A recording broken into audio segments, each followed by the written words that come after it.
Good morning to all of you. आप सभी का ज्ञान सुधा चैनल पर हार्दिक अभिनंदन है। मैं डॉक्टर विकास नौटियाल, एसोसिएट प्रोफेसर हिस्ट्री। आज हम पिछले वीडियो लेक्चर के कंटिन्यूएशन में आज उसका सेकंड लेक्चर ले रहे हैं, जो कि मेसोलिथिक कल्चर यानी मध्य पाषाण काल, अर्थात भारत में जो स्टोन एज था, पाषाण काल था, उस पाषाण काल का दूसरा चरण मेसोलिथिक एज भारत में क्या था, कैसा था, कहां कहां था, क्या इसकी विशेषताएं रही और इससे संबंधित प्रश्न यूपीएससी और पीएससी के केस में क्या क्या आते हैं, सिविल सर्विसेज में कैसे आते हैं और कोई अगर अन्य एग्जाम्स है तो उनमें कैसे आते हैं। तो पहले हम इसको मेसोलिथिक काल, मैंने आपको पहले बताया था कि हम पाषाण काल को मुख्य रूप से 3 भागों में बांटते हैं। पहले पिलियोलिथिक एज यानी पुरापाषाण काल, मेसोलिथिक एज यानी मध्य पाषाण काल और नियोलिथिक एज यानी नवपाषाण काल। इसको करने से पहले हमने पहले लेक्चर में जो बात की थी, उनको मैं थोड़ा 2-4 मिनट पे रिकैप कर लूं, एक बार जरा उसका पुनरावृत्ति कर ली जाए। वो ये है कि मानव का जो विकास हुआ, मानव का विकास जीवों के एक निरंतर विकास की प्रक्रिया रही और जीवन का जो विकास हुआ, उस विकास का हम चरमोत्कर्ष एक बहुत ही महत्वपूर्ण जीव के रूप में, जिसका की दिमाग था, जिसको हम क्रेनियल कैपेसिटी बोलते हैं, वो मानव के पास था। इसलिए मानव एक ऐसा जीव बन गया जिसका ब्रेन सबसे डेवलप था, इसलिए जिसने कल्चर डेवलप किया और ओवरऑल जिसका इतिहास लिखा गया या जिसने इतिहास रचा। यहां पर मैं चर्चा करूंगा कि हम जब जीवन के विकास की बात करते हैं, विकास क्रम की बात करते हैं, तो जैसा कि मैंने आपको यहां पर पहले बताया था कि मानव का विकास इस रूप में हुआ है। मानव का उद्भव ये कपि से हुआ। कपि से हुआ यानी कि नर वानर गण भी कह सकते हैं, जिसको प्राइमेट्स बोलते हैं। तो एक कपि से मानव का विकास होता है और धीरे धीरे हम देखते हैं कि अफ्रीका से ऑस्ट्रेलोपिथेकस अफ्रीकानस का उदय हुआ और उसे ही अफ्रीका के उस मानव को, कपि और मानव के बीच का जो एक वो जीव था जिसमें कपि के लक्षण भी थे और मानव के लक्षण भी आ गए, उसे हम मानव का मूल पूर्वज कहते हैं, जो अफ्रीका में हुआ। उसके बाद अफ्रीका से इसका विकास हम होमो हेबिलिस के रूप में देखते हैं और फिर होमो इरेक्टस के रूप में तो ये यूरोप में भी आ गया और एशिया के कई भागों में आ गया और धीरे धीरे इसी से होमो सैपियंस का विकास हुआ। ये निरंतर विकास की प्रक्रिया हम इसमें देख सकते हैं और इसी प्रक्रिया को हम इस रूप में समझ सकते हैं। आप इसमें देख रहे हैं कि ये फिजिकल चेंजेस भी इसमें आ रहे हैं और किस तरह से ये हथियार, यहां देखिए इसके कपड़े, इसके जो बॉडी है, बॉडी पर कोई कपड़े नहीं है। धीरे धीरे ये जानवरों की छाल पहन रहा है और किसी तरह का इसने कोई वेपन हाथ में लिया हुआ है, कोई हथियार हाथ में है, औजार हाथ में है और धीरे धीरे आप लास्ट में आकर देखते हैं कि ये जो होमोसेपियंस है, ये होमोसेपियंस कोई चित्र बना रहा है। क्रिएशन मानव का एक सबसे विलक्षण बिंदु है, विलक्षण विशेषता है और यहां से जब उसने पेंटिंग करनी शुरू की, अभी मैं आपके पास आऊंगा यहां पे, जब हम बात करते हैं स्पेन के अल्तामीरा की पहाड़ियों की या उसकी जो गुफाएं हैं, उन अल्तामीरा में सबसे पहले हमको ऐसे केव पेंटिंग्स मिलती हैं। जब हम अपने यहाँ भारत की बात करते हैं तो भारत में भोपाल के पास में भीमबेटका है, जिसके भी चर्चा करेंगे। वहां पर इस तरह के चित्रकारी मानव द्वारा किए जाने के प्रमाण मिले हैं। यह प्रश्न बहुत पूछा जाता है, सभी तरह के एग्जाम से पूछा जाता है कि भीमबेटका कहाँ स्थित है, तो ये भोपाल के पास में यानी एमपी में स्थित है। और ये पूछा जाए कि ये किस काल की चित्रकारी इसमें है, तो मध्य पाषाण काल की मुख्य रूप से चित्रकारी है और इसका जो उत्कर्ष है इस चित्रकारी का, वो उच्च पुरापाषाण काल से शुरू होता है। यानी पेंटिंग क्रिएशन जो है, वो क्रिएशन हमारा होमोसेपियंस के काल में ही, इस काल में ही शुरू हुआ है मूल रूप से। अब जैसे मैंने आपको बताया था, इसी को रिकैप करते हुए कि किस तरह से मानव की संस्कृति का, क्योंकि ये इतिहास का वो हिस्सा है जहां पर किसी प्रकार का हमारे पास लिखित दस्तावेज उपलब्ध नहीं है, तो हमारे पास जो दस्तावेज उपलब्ध हैं वो आर्कियोलॉजी की बेसिस पर है, पुरातत्व विज्ञान के बेसिस पर है। इसीलिए इस इतिहास की जानकारी हमें 19वीं शताब्दी के उत्तरार्ध से मिलती है। हमारे यहाँ ही नहीं, दुनिया के सभी देशों में ये जो पाषाण काल की जानकारी है, ये हमें 19वीं शताब्दी में और वो भी विशेष रूप से 19वीं शताब्दी के उत्तरार्ध में, letter half of 19th century में मिलती है। तो सबसे पहले पुरापाषाण काल आया, पिलियोलिथिक पीरियड, फिर मेसोलिथिक पीरियड, फिर नियोलिथिक पीरियड, फिर चैल्कोलिथिक पीरियड और इस चैल्कोलिथिक पीरियड का मतलब यह है कि यहां पर कॉपर यानी पहली बार किसी धातु का प्रयोग मानव ने किया। आपसे प्रश्न पूछा जाए कि पहली बार किस धातु का प्रयोग किया गया, तो कॉपर आएगा। ठीक है, कॉपर यानी कि ताम्र। और इसके उपरांत जो अगली स्टेज आती है वो है आयरन एज। दरअसल मैंने ये बात पहले भी की थी कि इतिहास में हम बदलावों का अध्ययन करते हैं, परिवर्तन क्या हुए। तो परिवर्तन क्या हुए, ये आप देख रहे हैं, एक पत्थर की क्रांति हुई। ये पूरा काल सबसे लंबा काल है, करीब 2 लाख साल से ज्यादा का काल है ये। इसमें पत्थरों की दुनिया है, ये पाषाण काल। और ऐसा नहीं, पत्थर आज भी हमारे जीवन में प्रयुक्त होते हैं। दूसरी बात देखते हैं, ये चैल्कोलिथिक काल में आते आते पहली बार धात्विक क्रांति होती है। जब हम आयरन एज में आते हैं, यानी जिसको हम अपने यहां पर उत्तर वैदिक काल बोलते हैं, लगभग 1200 ईसा पूर्व से लेकर के 600 ईसा पूर्व के बीच में भारत में जो लौह क्रांति का युग है वो प्रारंभ होता है। और ये क्रांति जब शुरू हुई तो ये तब से लेकर आज तक हमारे साथ लोहा, आयरन एंड स्टील हमारे साथ साथ चल रहा है। और आज की क्रांति को हम कंप्यूटर युग की क्रांति कहते हैं। This is computer age. तो इस तरह से ये जो हम ये स्ट्रक्चर देखते हैं मानव के विकास का, न केवल भारत में, ये पूरी दुनिया में इसी तरह से हुआ। अब इसी संदर्भ में आते हैं, ये बात हम पहले कर चुके हैं इसलिए इसको थोड़ा मैं रिपीट करते हुए चल रहा हूं कि पूरा पाषाण काल, पूरा स्टोन एज जो मुख्य रूप से होमोसेपियंस का काल है, इसको हमने 3 भागों में बांटा, प्लेओलिथिक एज, मीसोलिथिक एज और नियोलिथिक एज। जब हम प्लेओलिथिक एज, क्योंकि इसका सबसे लंबा काल है, ये सबसे लंबा काल है। एक बात इतिहास में, इस काल के खास करके इतिहास में ये बात आती है कि जो इकोलॉजिकल चेंजेस हुए, जो क्लाइमेटिकल चेंजेस हुए, जलवायु परिवर्तन हुए, उन जलवायु परिवर्तनों ने भी मानव के इतिहास को प्रभावित किया। ठंडा बहुत ज्यादा था तो हीट बढ़ने लगी। जब हीट बढ़ने, आप सब जानते हैं कि अगर हम साइबेरिया में जाते हैं तो वहां मानव के जीने की जो स्थितियां हैं वो प्रतिकूल हैं, इसलिए वहां पर पॉपुलेशन डेंसिटी कम आएगी। जिन जिन इलाकों में, जिन जिन जगहों पे, जिन जिन भौगोलिक क्षेत्रों में मानव के लिए जीने की जो स्थितियां हैं वो अनुकूल होंगी, वहां पर उसके विकास की संभावनाएं ज्यादा होंगी। तो ये पूरा पाषाण काल है। और इस पूरा पाषाण काल को भी हमने 3 भागों में बांटा, निम्न पूरा पाषाण काल, मध्य पूरा पाषाण काल, उच्च पूरा पाषाण काल, lower palaeolithic age, middle palaeolithic age and upper palaeolithic age. ये अपर प्लेओलिथिक एज में जैसे ही आ रहे हैं, इस अपर प्लेओलिथिक एज में आते ही हमारा जो रूपांतरण है वो रूपांतरण मीसोलिथिक एज की तरफ हो रहा है। आखिर क्या इसके लक्षण हैं, कैसे इस बाइफर्केशन को हम करते हैं?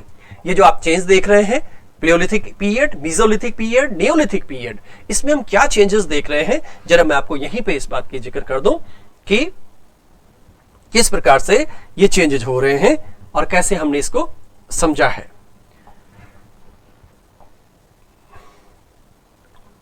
देखिए आप, प्लेओलिथिक एज, सबसे पहले बात करें प्लेओलिथिक एज के संदर्भ में बात करते हैं पहले कि जब हम पूरा पाषाण काल की बात करते हैं तो वहां पर चॉपर चॉपिंग उपकरण है।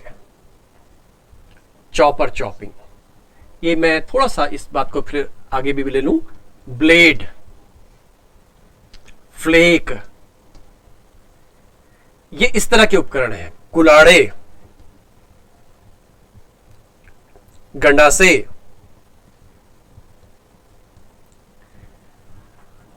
ब्लेड संस्कृति और फ्लेक संस्कृति इस काल का एक अभिलक्षण है। इसको थोड़ा सा समझने के लिए मैं यहां पे एक बात की चर्चा करना चाहूंगा कि वो किस तरह से आ सकती है। जब हम पत्थरों की बात करते हैं तो पृथ्वी में जब हम नदी के आसपासों की बात करते हैं तो वहां पर गोल गोल पत्थर पाए जाते हैं। जब इन गोल पत्थरों को काटा जाता है ऐसे करके, तो ये वाला जो पार्ट है ये कोर उपकरण कहलाता है। कोर उपकरण, कोर टूल्स। और जो ये साथ में पार्ट बना वो है फ्लेक उपकरण। तो फ्लेक उपकरण है, ब्लेड उपकरण है। आप देखेंगे ये हमारी सभ्यता के विकास का एक बहुत ही महत्वपूर्ण अभिलक्षण रहा, चरण रहा कि हमारे यहां सभ्यता का जो विकास है पूरी दुनिया में वो नदियों के आसपास हुआ। इसीलिए हमने नाम दिया रिवर वैली सिविलाइजेशन, नदी घाटी सभ्यता।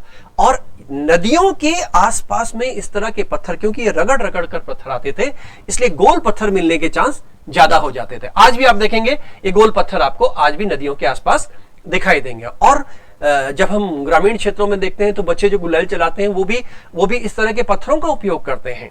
तो वो जो आदि मानव का लक्षण है वो अभी तक हम अपने आसपास में देखते हुए चलते हैं। अब जब हम वापस अपने बिंदु पर चलते हैं कि मैं बात कर रहा था कि किस प्रकार से मेसोलिथिक काल में कैसे रूपांतरण होता है। तो ये जो पत्थरों का परिप्रेक्ष्य है, ये पत्थर किस तरह से चेंजेस होते हैं इनमें। जब हम मेसोलिथिक काल में आते हैं तो मेसोलिथिक काल में माइक्रोलिथ उपकरण बनने लगे। माइक्रोलिथ ये थोड़ा इंपॉर्टेंट है। माइक्रोलिथ क्या है? माइक्रो और लिथ, ये आरएस मेंस के एग्जाम में भी 2-3 बार पूछा गया है। माइक्रो मतलब बहुत सूक्ष्म, लिथ मतलब पत्थर का टुकड़ा। इसीलिए आप सब जगह देख रहे हैं, यहां भी देखिए लिथिक है, यहां भी लिथिक है, यहां भी लिथिक है, पत्थर का टुकड़ा। तो माइक्रोलिथ कल्चर, अब आपसे प्रश्न पूछा जाए अगर कि निम्नलिखित में से कौन सी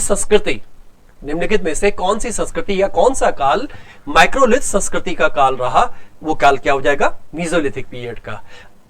जब आ जाएगा कि कौन सा ब्लेड संस्कृति का काल रहा, कौन सा फ्लेक संस्कृति का काल रहा, तो ब्लेड और फ्लेक अभी आपको मैं बता चुका हूं ये किस तरह से विकसित हुए।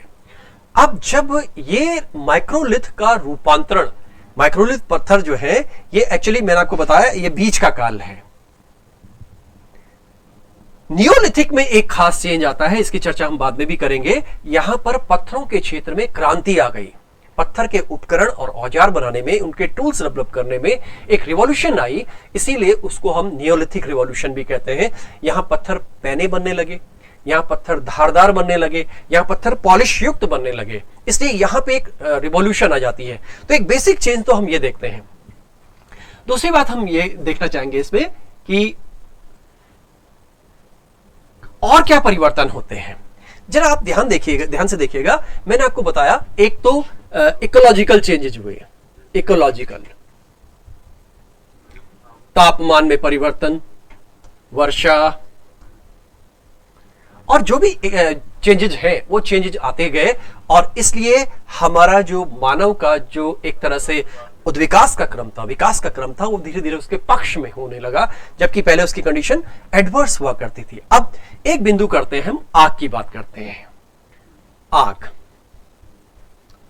आग तब से लेकर के और आज तक हमारे जीवन का एक बहुत बड़ा हिस्सा है, और हमारे यहाँ सनातन संस्कृति में तो आग को अग्निदेव के रूप में कहा गया। हमारी जो संस्कृति है उसमें अग्निदेव का कंसेप्ट आता है।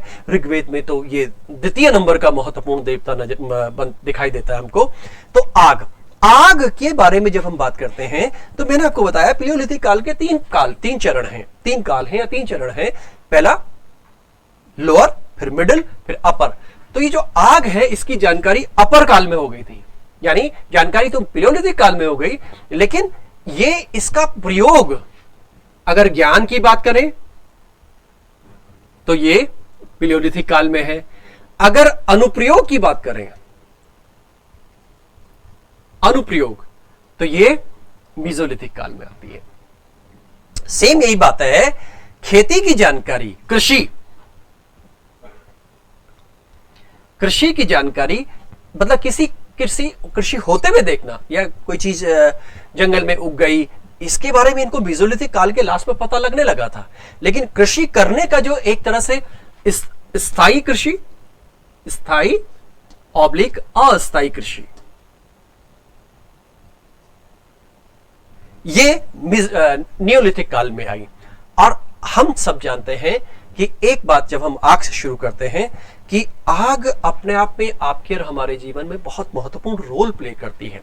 आप गौर कीजिए, विशेष रूप से उन स्थानों पर जो ठंडे प्रदेश थे, उत्तरी चाइना की बात करें, नॉर्दर्न यूरोप की बात करें, जहां बहुत ठंड तब भी पड़ती थी, आज भी पड़ती है। तो जिन इलाकों में ठंड पड़ती थी वहां पर आग ने मानव के लिए एक बहुत बड़े सपोर्ट सिस्टम का काम किया, उसकी बॉडी को फेवरेबल बनाने के लिए। एक बात। दूसरी बात, आग से एक और महत्वपूर्ण बात सामने आई कि जो उसके आसपास के एरिया थे, आसपास जहां पे वो रह रहा है, वो एरिया प्रोटेक्टेड हो गया जंगली जानवरों से। आप और हम सब जानते हैं इस बात को कि जंगली जानवर आज भी जब हम बात करते हैं तो वो आग से डरते हैं।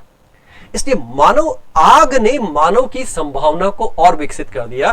तो आग आई मेसोलिथिक काल में। मैंने आपको बताया कि पत्थर कौन सा आया, माइक्रोलिथ। माइक्रोलिथ संस्कृति, सूक्ष्म पत्थर बनने लगे, छोटे छोटे। एक्चुअली क्यों बने, कैसे बने, इसका थोड़ा मैं विकास क्रम आपको बता देता हूं कि पत्थरों के उपकरणों का विकास क्रम किस तरह से डेवलप होता है।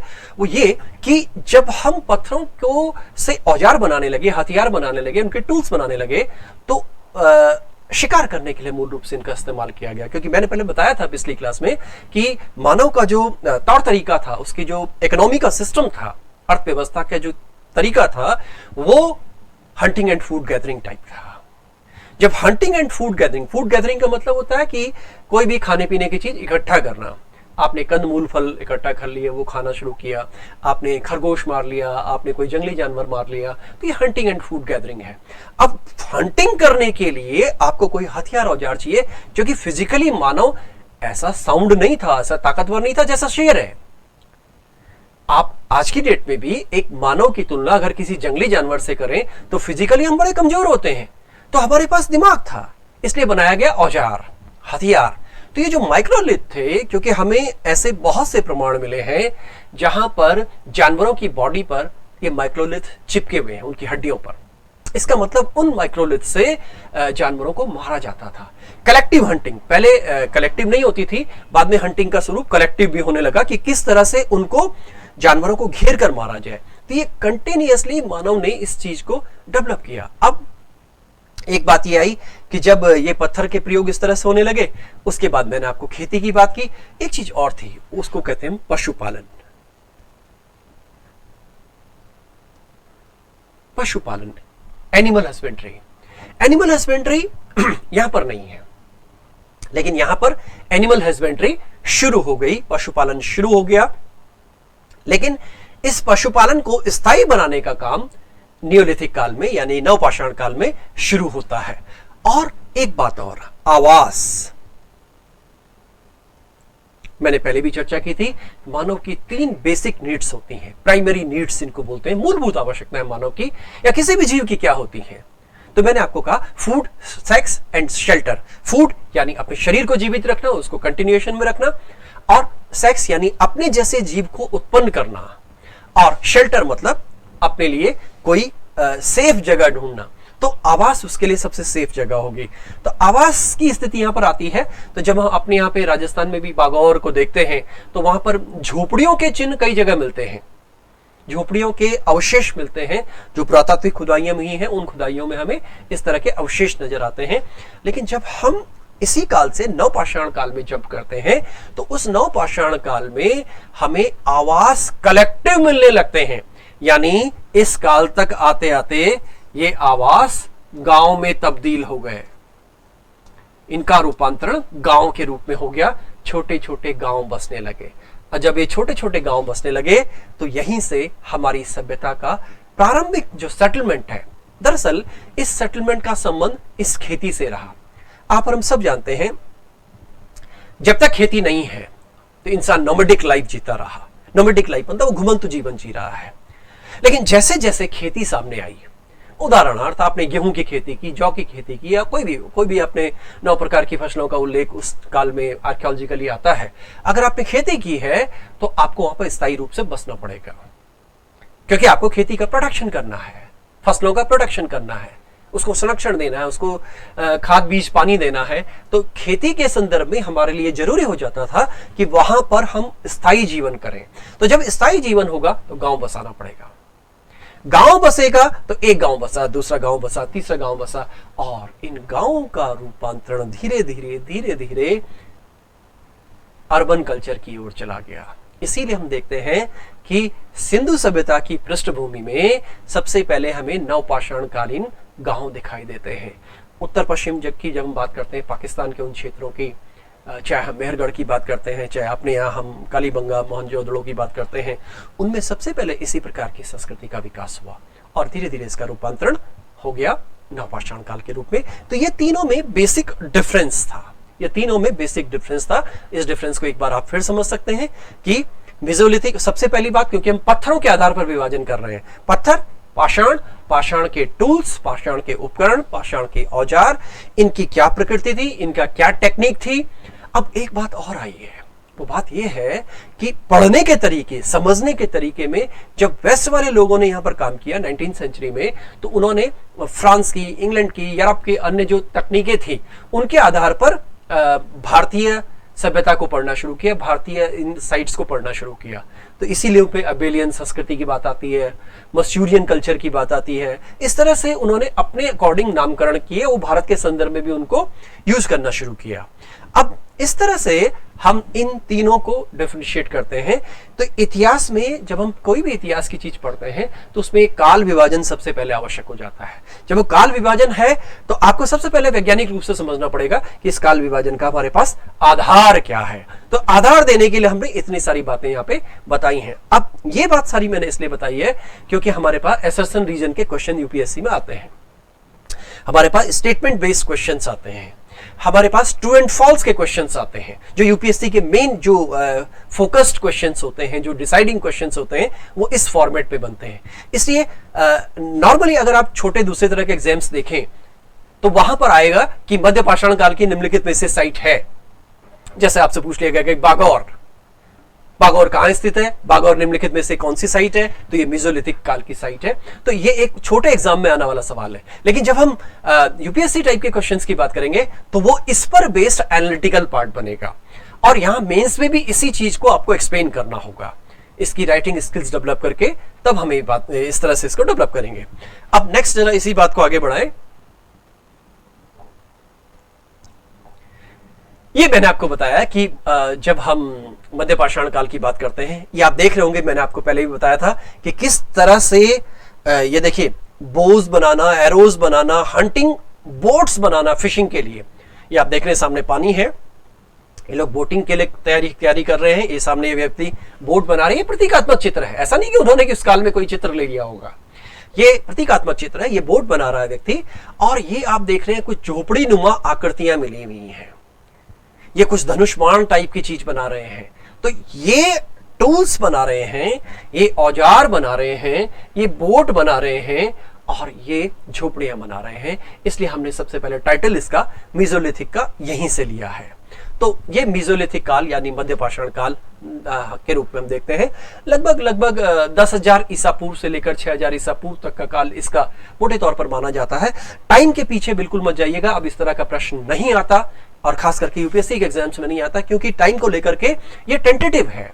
ये एक तरह से अगर हमने कुछ यहाँ पर कहा है तो हो सकता है कोई दूसरा जो स्कॉलर है वो कुछ और बात कहे, या यूरोप का कोई स्कॉलर कोई और ढंग से बात करे। लेकिन जो मूल विशेषताएं हैं, उसके फीचर्स हैं, वो फीचर्स हमें जरूर दिखाई देते हैं। तो ये जो आदमी है, ये आदमी आपको एक झोपड़ी बनाता हुआ, आप जानते हैं कि कोई भी हम झोपड़ी बनाते हैं तो उसको पहले हमको स्ट्रक्चर देना पड़ेगा, जो लकड़ी की बल्लियां हैं वो लगानी पड़ेंगी, उनको बांधे किस तरह से, ये सब चीजें करनी पड़ेंगी। तो ये हमको मेसोलिथिक काल का लक्षण दिखाई देता है। मैंने आपको बताया था कि ये मेसोलिथिक जो है, इस मेसोलिथिक का मीनिंग क्या है। मीजो और लिथिक, लिथिक मतलब पत्थर, मीजो मतलब बीच का, मिडिल। तो लगभग ये बीच का जो पार्ट है, पुरा पाषाण काल और मध्य पाषाण काल के बीच का जो पार्ट है, उसको हम क्या कह रहे हैं, मध्य पाषाण काल कह रहे हैं। तो ये हो गया क्या, लिथोज यानी स्टोन, स्टोन का टुकड़ा। तो मेसोलिथिक काल एक ऐसा काल है जो एक संक्रमण का दौर है, जो एक रूपांतरण का दौर है, जब व्यक्ति इन दोनों कालों के बीच में है, जब मानव इन दोनों कालों के बीच में है, तो हम उसको मेसोलिथिक एज या मेसोलिथिक कल्चर के अंतर्गत ले रहे हैं। ये आप देख सकते हैं, जो बात मैं पहले एक्सप्लेन कर चुका हूं कि जब व्यक्ति मेसोलिथिक काल में था तो उसने कुछ सोसाइटी फॉर्म करनी शुरू की। सबसे पहले जब हम इतिहास की बात करते हैं, इतिहास अपने आप में सोशल साइंसेस के सभी विषयों की मां है, क्योंकि हम सभी विषयों का कोई इतिहास देखते हैं। तो जब हम समाज की बात करते हैं, पास्टोरल सोसाइटी की बात कर रहे हैं, हॉर्टिकल्चर सोसाइटी की बात कर रहे हैं, और इस तरह की बात भी कर रहे हैं कि क्या इस तरह का कोई संगठन हमें दिखाई देता है। तो जब हम जैसे फॉर एग्जाम्पल हम बात करते हैं कुछ जगहों पर, जब हम होमो इरेक्टस का एडवांस फॉर्म देखते हैं तो वहां पर एक प्रमाण ये भी मिलता है कि एक कब्र जो दफनाई गई है उस कब्र के साथ कुछ सामान रखा हुआ है। ये बात ये इंडिकेट करती है कि उस मानव ने या तो ये सोचा कि इस कब्र के भीतर कभी अगर ये आदमी जिएगा तो इसको इस चीज की जरूरत पड़ेगी, या हो सकता है इसमें रीबर्थ का कोई कंसेप्ट आया हो, या हो सकता है उसने कुछ रिचुअल कंसेप्ट डेवलप कर दिया हो। इससे पहले रिचुअल कंसेप्ट नहीं था। ये कंसेप्ट जो डेवलप हो रहे हैं ये इनको हम ऐसा समझ रहे हैं कि ये मेसोलिथिक काल में डेवलप हो रहे होंगे। ये आप देख सकते हैं, ये सारा मेसोलिथिक काल का एक्टिविटीज का रूप हम देख रहे हैं। ये मैंने आपको शुरू में बताया था कि किस तरह से पत्थरों को तोड़ करके, देखिए साधारण रूप से जब मैंने शुरू में आपसे कुलाड़ा शब्द का इस्तेमाल किया था, गंडासा शब्द का इस्तेमाल किया था, जिसको हम चॉपर चॉपिंग कल्चर कहते हैं। चॉपर चॉपिंग कल्चर, गंडासा एवं खंडक उपकरण, जो कि भारत में एक बहुत महत्वपूर्ण विशेषता रही पिलियोलिथिक काल की, और ये मेसोलिथिक काल में भी चलता रहा। लेकिन जब हम इनको बनाने की प्रक्रिया देख रहे हैं, आप देखिए कुल्हाड़े का मतलब और गंडासे का मतलब जो आज के युग में हम समझते हैं कि कुल्हाड़ा मतलब उसके साथ कुछ हत्था होगा, इसमें हत्था कुछ भी नहीं है। देखिए हाथ से पकड़ा हुआ इस व्यक्ति ने, ये हाथ से पकड़ा हुआ है और ये हाथ से पकड़कर काम कर रहा है। अर्थात जब ये व्यक्ति, ये मानव इन उपकरणों का प्रयोग कर रहा होगा तो इसको बहुत ताकत का इस्तेमाल करना पड़ेगा, और साथ में इसके हाथ लहूलुहान भी होंगे और हो जाएंगे। तो इस तरह से ये पत्थर से हमारे औजार बनाने की प्रविधि है। अब आप देखेंगे कितने तरह के मेसोलिथिक एज में टूल्स मिल रहे हैं। ये सभी टूल्स उस पीरियड के, उस मेसोलिथिक पीरियड के हैं, जिनको मैंने आपको शुरू में बताया था कोर उपकरण। कोर उपकरण जो सबसे अंदर का ठोस उपकरण है, चीजल्स है, नाइफ्स है, ट्रायंगल्स है, ब्यूरिन है, डैगर है, पॉइंट्स है, जो भेदक उपकरण है, भेदक। इस तरह से यहां पर इस पीरियड में बहुत से टूल्स हमको डेवलप होते हुए दिखाई देते हैं। और मैंने एक बात आपको यहां पे बताई थी कि सबसे इंपॉर्टेंट बात इसमें यह आएगी, ये माइक्रोलिथ कल्चर है। माइक्रोलिथ, यहां तक कि अब राजस्थान में बागौर से लेकर के बेड़च नदी और लूनी नदी, इनके आसपास में भी हमको माइक्रोलिथ के अभी पिछले 10 सालों में हमें बहुत से प्रमाण मिले हैं। आर्कियोलॉजिस्ट ने इस दिशा में बहुत ही उल्लेखनीय उपलब्धियां प्राप्त की हैं। अब हम इसके बाद देख सकते हैं, ये आपको मैं उसी चित्र की बात कर रहा था, ये आप देख सकते हैं कि किस तरह से इन्होंने अस्थायी झोपड़ियां बनानी शुरू की और किस तरह से आग का प्रयोग करना शुरू किया। ये आप देख रहे हैं आपके सामने, आग का प्रयोग करना। हालांकि हम इस बात को लेकर बहुत ज्यादा हमें बहुत स्पष्ट जानकारी नहीं है, लेकिन इस बात को हम समझते हैं कि आग का प्रयोग करना और पहिए का प्रयोग करना लगभग जो कुम्हार की चाक होती है वो लगभग इस काल में कभी हुआ होगा, ऐसी मान्यता है। और आप देख रहे हैं ये हंटिंग करके जानवरों को लेकर आ रहे हैं। तो हंटिंग, अभी आप देखिए कि अभी यहां खेती नहीं हो रही है, अभी यहां खेती नहीं है। अगर कहीं कुछ है भी तो जंगली खेती है। यहाँ जंगली खेती और हमारी खेती में सामान्य डिफरेंस ये है, खेती हम उसको तब मानेंगे जब हमने कोई बीज बोया, हमने धान का बीज बोया, हमने गेहूं का बीज बोया और उससे हमने उसको कल्टीवेट किया, उससे हमने उसको उपज पैदा की। लेकिन जब माना स्वाभाविक रूप से हो रहा है, जैसे मैं बेलन घाटी की कुछ जगहों की बात करूं, वहां पर जंगली धान के प्रमाण मिलते हैं। आप देखेंगे कि कुर्डी हवा, चौपानी मांडो, ये ऐसी जगह है पूर्वी उत्तर प्रदेश में, बेलन घाटी के क्षेत्र में, जहां से जंगली धान के प्रमाण मिले हैं। हमारे एक संस्कृति में ये जो सवाल पूछे जाते हैं यूपीएससी और पीएससीज में, कि अगर आपसे पूछा जाए कि सबसे पहले धान के प्रमाण कहां से मिले हैं, तो इसका आंसर बेलन घाटी है या चौपानी मांडो और कोल्डी हवा है। अगर हमसे पूछा जाए कि चावल के प्रमाण कहां से मिलते हैं, तो चावल के प्रमाण गुजरात से मिलते हैं, और वो भी सिंधु घाटी तक आते आते। चावल और धान, चावल जब अपने खोल में होता है तो उसको हम धान कहते हैं, पैडी कहते हैं।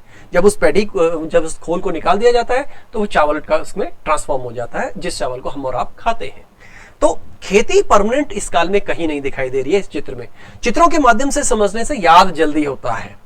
अब ये आप देख रहे हैं, ये हंटिंग शुरू हो गई है, और ये भी हंटिंग किस तरह की है, आप देख रहे हो, कलेक्टिव हंटिंग है। इस कलेक्टिव हंटिंग के माध्यम से आप देखिए कितना अजीब सी बात है, कितनी एक विलक्षण बात है कि मानव फिजिकली इतना कमजोर था कि वो छोटे छोटे जानवरों से डरता था, लेकिन जब उसके पास देखिए औजार आ गए तो अब कुछ टाइम के बाद वो शेर का और हाथी का भी मुकाबला करेगा। तो ये आप उसकी कलेक्टिव हंटिंग की कला को देख सकते हैं।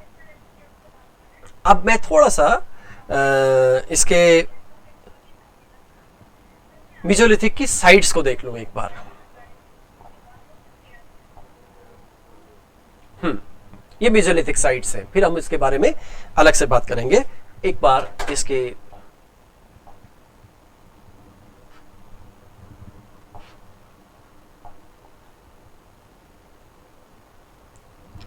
देखिएगा आप,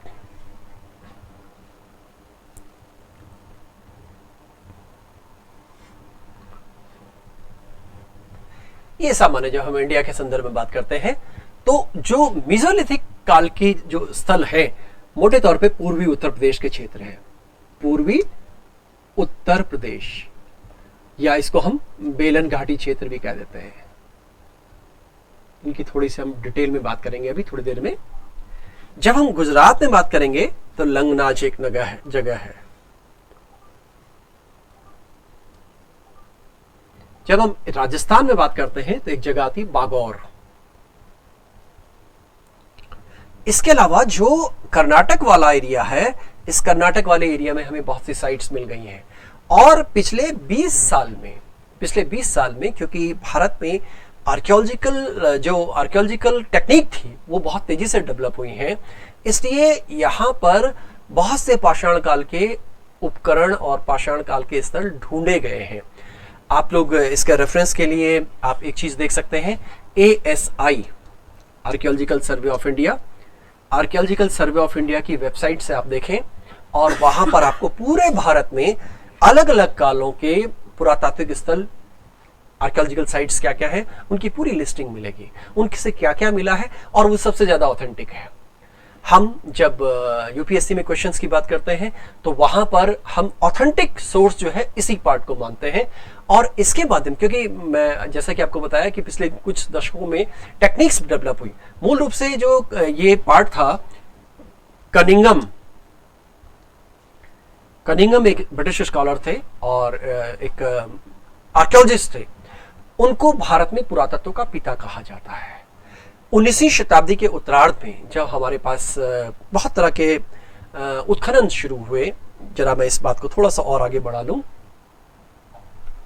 कि जब उत्खनन शुरू हुए तो उत्खनन बेसिकली 1850 के बाद शुरू हुए, यानी ऑलमोस्ट 19वीं शताब्दी में। 19वीं शताब्दी में उत्खनन प्रारंभ हुए और शुरू में, क्योंकि आपको अगर ध्यान है कि 1921 और 1922 के आसपास सिंधु सभ्यता की खुदाई भी, लेकिन 1853 के आसपास 1850 ऑनवर्ड्स ये जो पाषाण काल की जगहें थी ये खोजी जाने लगी थी। अब इसमें प्रश्न की प्रकृति क्या क्या बनती है, जरा थोड़ा सा वो पढ़ ले, हम एक बार उसको एक बार समझ लें, क्योंकि इसको हम जोड़ेंगे कि ये पीछे से किस तरह से इसको लिया जाए। जैसे एक तो मैंने आपको बताया इंफॉर्मेटिव क्वेश्चंस है, एक प्रश्न ऐसे बनेंगे जैसे उदाहरणार्थ पल्लवरम,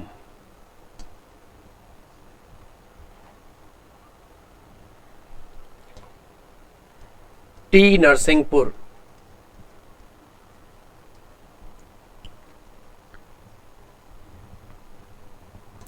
भीमबेटका,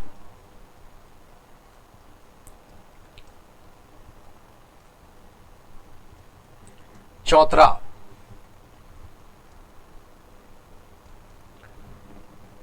एक ग्रुप ये है, इसको सुमेलित करना है।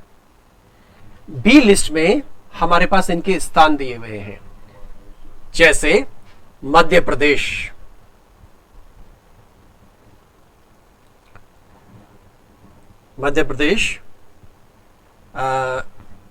इसको थोड़ा सा मुझे चेंज करना पड़ेगा क्योंकि एक जैसा हो जाएगा, नहीं तो बागौर कर दे इसको। मध्य प्रदेश, तमिलनाडु,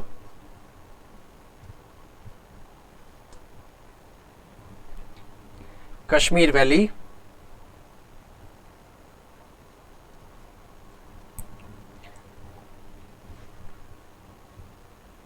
तमिलनाडु और राजस्थान।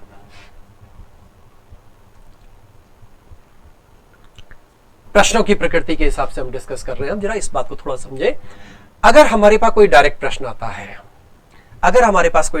आता है, तो वन बाय वन हम इसको देख सकते हैं कि आपसे डायरेक्ट पूछा जा सकता है कि चौतरा निम्नलिखित में से कहां स्थित है। आपके पास ये 4 जगहें दे रखी हैं, एमपी है, तमिलनाडु है, कश्मीर वैली है, राजस्थान है।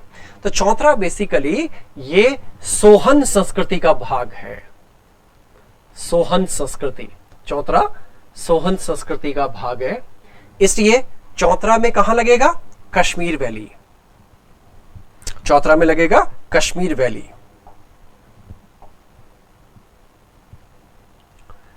जब हम भीमबेटका की बात करते हैं तो भीमबेटका मध्य प्रदेश में है।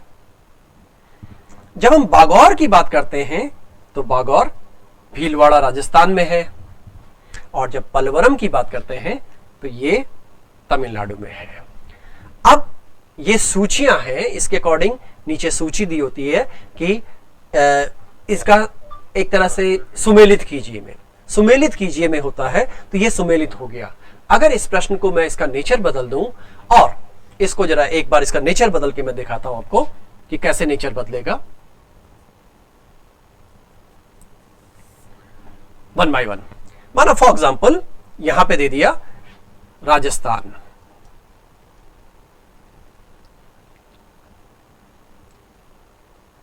एमपी मध्य प्रदेश, भीमबेटका भोपाल,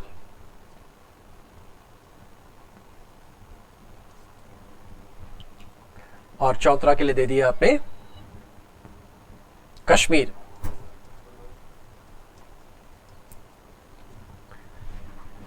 तो इसमें यह गलत हो रहा है। तो आपके पास पूछा जाएगा निम्नलिखित में से असत्य युग्म कौन सा है। असत्य युग्म कौन सा है? तो पलवरम एक सबसे महत्वपूर्ण जगह है। ये यूपीएससी में कई बार पूछा गया है।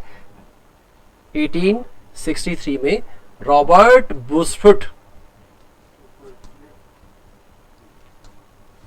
ये आर्कियोलॉजिस्ट थे, इनको सबसे पहले, ये तमिलनाडु में मद्रास के पास में एक छोटी सी जगह है पलवरम, ये यहां पे इनको एक छोटा सा एक हेंडेक्स मिला था। इसलिए दक्षिण भारत के इस पलवरम क्षेत्र को, जिसको मद्रासी संस्कृति भी कह दिया जाता है, मद्रासी संस्कृति, लेकिन ये प्लियोलिथिक काल की साइट है। एग्जाम में आपको ऐसे डिफाइन नहीं करेंगे, ये प्लियोलिथिक काल की साइट है। जब हम बागौर की बात करते हैं तो बागौर राजस्थान में है, बागौर राजस्थान में है, और ये मेसोलिथिक काल की साइट है। तो ये राजस्थान में होने के साथ इसमें एक सबसे इंपॉर्टेंट बात आती है कि यहां पशुपालन के प्राचीनतम साक्ष्य मिलते हैं। यहां पे झोपड़ियों के साक्ष्य मिलते हैं, झोपड़ियां। जब हम भीमबेटका की बात करते हैं कि जो कि भोपाल के पास है, यहां पे भोपाल लिख दिया गया है, वहां एमपी लिखा है, तो इसलिए यहां पे मैंने आपको बताया था यूपीएससी के प्रश्नों के केस में मोस्ट एप्रोप्रिएट आंसर पर टिक करना है, मोस्ट एप्रोप्रिएट, क्योंकि यहां एमपी है। ये अगर हम प्रश्नों की भ्रांतियों की बात करें या ये बात करें कि भाई ये तो गलत है प्रश्न, तो भीमबेटका मध्य प्रदेश में है तब भी सही है, भीमबेटका भोपाल के पास में तो भी सही है, रायसेन आ जाएगा तो भी सही है। तो एप्रोप्रिएट आंसर, तो 1863 में रॉबर्ट ब्रुसफुट को यहां पर पल्लवरम में एक इंडेक्स मिला। और इसी तरह से जब हम भीमबेटका की बात करते हैं तो इसको थोड़ा ढंग से समझिए हम, भीमबेटका में हमें क्या क्या मिला है। ये सबसे महत्वपूर्ण साइट है, और इसमें एक बात ये आती है, भीमबेटका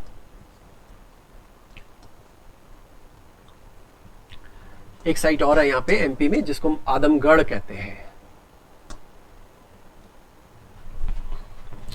या ये जगह जो फेमस है वो फेमस है रॉक पेंटिंग के लिए।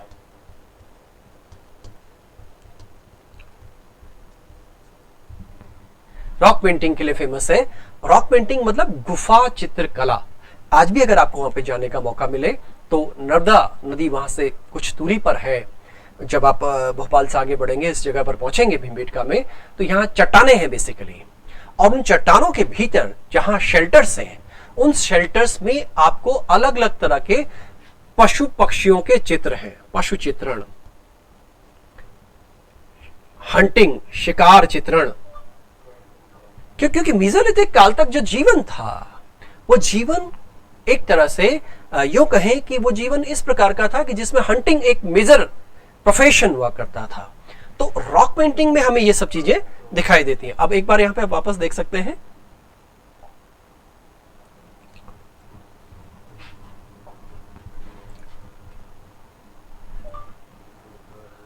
ये आप देख सकते हैं रॉक पेंटिंग, ये भीमबेटका मध्य प्रदेश, और ये रॉक शेल्टर्स हैं।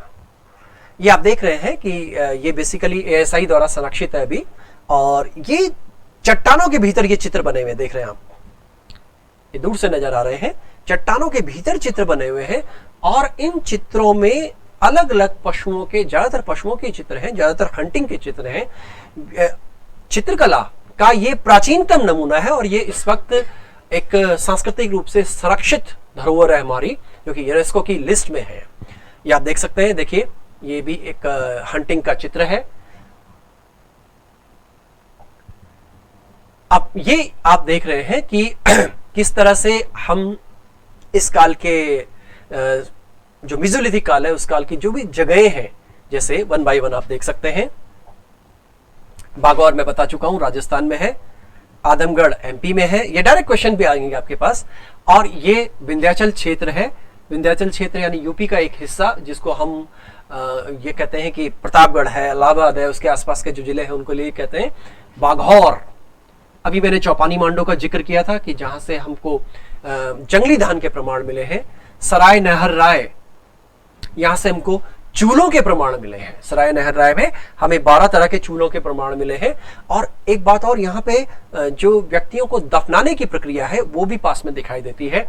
तो जब चूल्हे मिल रहे हैं, तो इस बात का प्रमाण है कि इसका मतलब इस काल में भोजन को पकाने की प्रक्रिया शुरू हो गई। इसी तरह से एक जगह आ रही है महदहा, महदहा, दमदमा,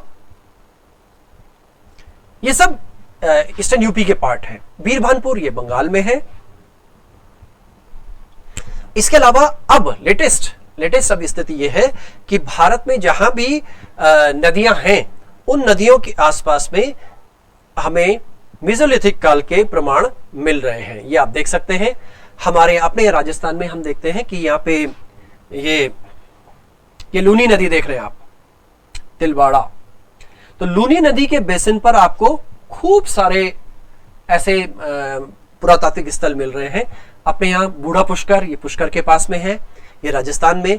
तो जहां जहां आप देख रहे हैं कि नदियों का सेटअप जहां जहां पर है, वहां पर हमें मेसोलिथिक साइट्स इंडिया में मिल रही हैं।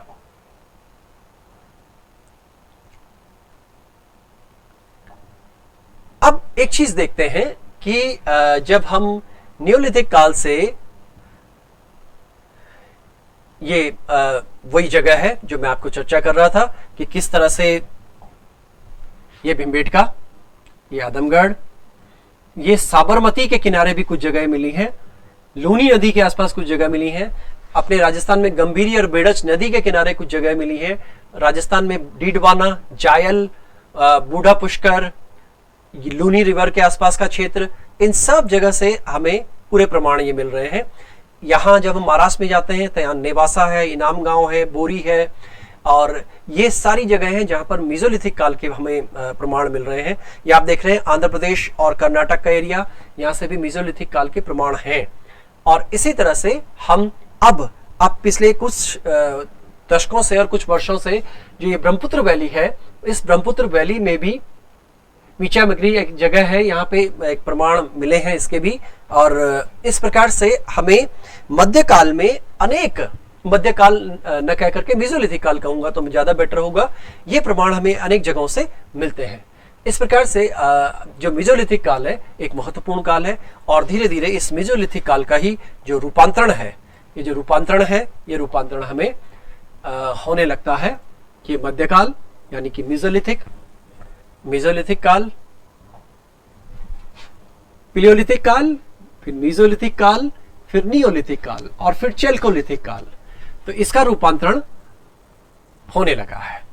आप देख रहे हैं कि अब जानवरों को पालतू बनाया जाना, कृषि करने की प्रक्रिया प्रारंभ होना, परमानेंट सेटलमेंट्स आना, ज्वेलरी डिजाइन होना, रिलीजन के कंसेप्ट डेवलप होना, ट्रेडिंग की तरफ बढ़ना, कपड़े बनना, क्लोथिंग्स, व्हील का विकास होना, ये इस तरह की प्रक्रियाएं हमको मध्यकाल इसमें जब हम मेसोलिथिक काल से नियोलिथिक काल की ओर रूपांतरित होते हैं तो ये सब प्रक्रियाएं हमको देखने को मिलती हैं। और इस संदर्भ में आज हम इतना ही करते हैं। थैंक यू, धन्यवाद। जो भी प्रश्न है, हाँ, यहाँ पर मैं एक बात का जिक्र करना चाहूंगा, वो ये कि इस पीपीटी को बनाने में और इस लेक्चर को बनाने में मैंने इंटरनेट आर्काइव का इस्तेमाल किया है। मैं इसके लिए शुक्रगुजार हूँ इंटरनेट आर्काइव का। और इससे रिलेटेड कोई भी प्रश्न है तो अब आपने रिमार्क्स डाल सकते हैं। जिन लोगों ने पिछले रिमार्क्स डाले हैं उनका कहना था कि आप नेक्स्ट वीडियो कब आएगा। बेसिकली हमारा जो ये क्लास वीडियो है ये प्योरली कॉम्पिटिटिव एग्जाम्स के लिए है, लेकिन कॉम्पिटिटिव एग्जाम्स में केवल प्रश्न ही नहीं करने, सबसे पहले कंसेप्ट करने हैं, क्योंकि आज समझ जरूरी है, डेवलप करनी जरूरी है, क्योंकि समझ डेवलप होने से ही हम चीजों का विश्लेषण लॉजिकली कर सकते हैं। आज के लिए इतना ही। थैंक यू, धन्यवाद।